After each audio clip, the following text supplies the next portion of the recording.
నియములు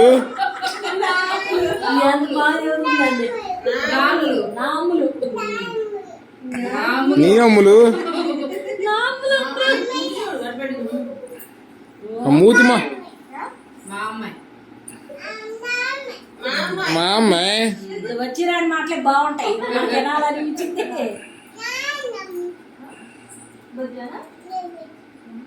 వద్దు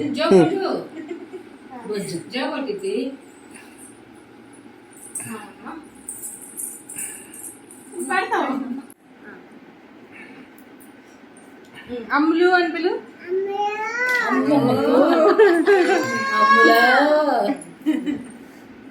అట్రా బుడ్డి hi smile అంటే